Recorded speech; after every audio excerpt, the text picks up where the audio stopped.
Okay, so I'd like to talk about one of O. Henry's more famous stories.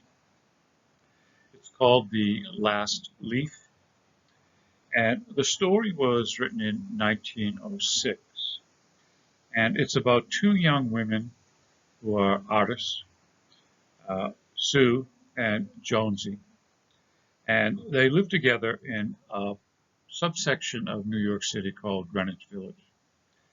Now, Greenwich Village has been and still is kind of a hangout place for artists, musicians, poets, philosophers, intellectuals, um, like-minded people of that ilk.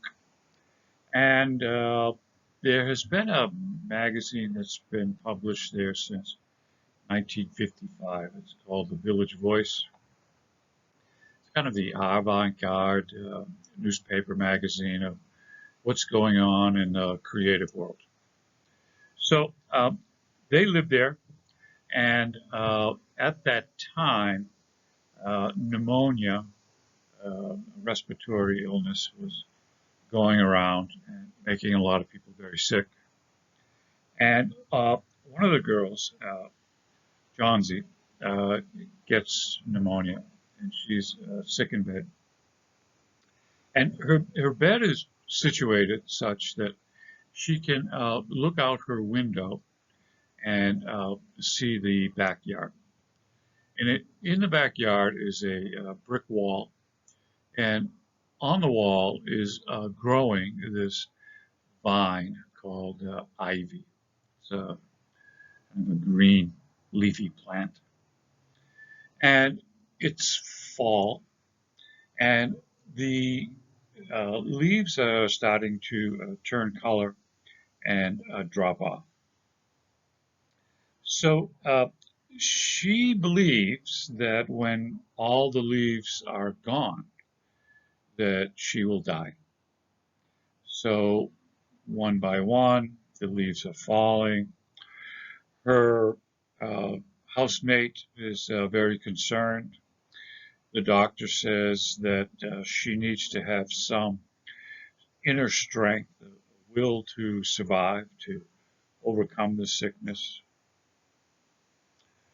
One of the neighbors, an older man, also an artist, also an alcoholic,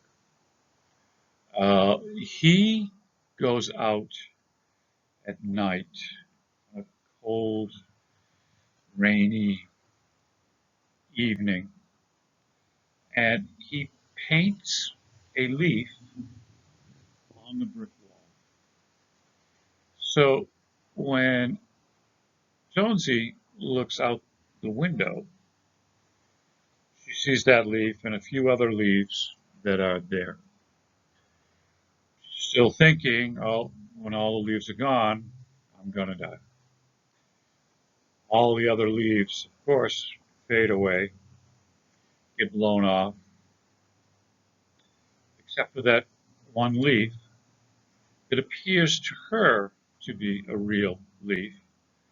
But we in the story understand it to be a leaf that's been painted on the wall. She decides to have second thoughts as the leaf continuously stays there. She decides that she has been selfish and morose, waiting for her own death, and decides to suck it up and get better, which she does. And the leaf could hold on for so long, so could she. She gets better and survives. But the artist that painted the leaf, Mr. Burham, he gets sick from going out and painting the leaf on that cold early winter night, and he dies. So the leaf is a symbol of despair that turns into a symbol of hope. And Johnsy thinks the ivy leaf stands for her life, slowly falling away. When the leaf remains, however, it becomes a symbol of hope for her. If the ivy leaf can hang on, so can she.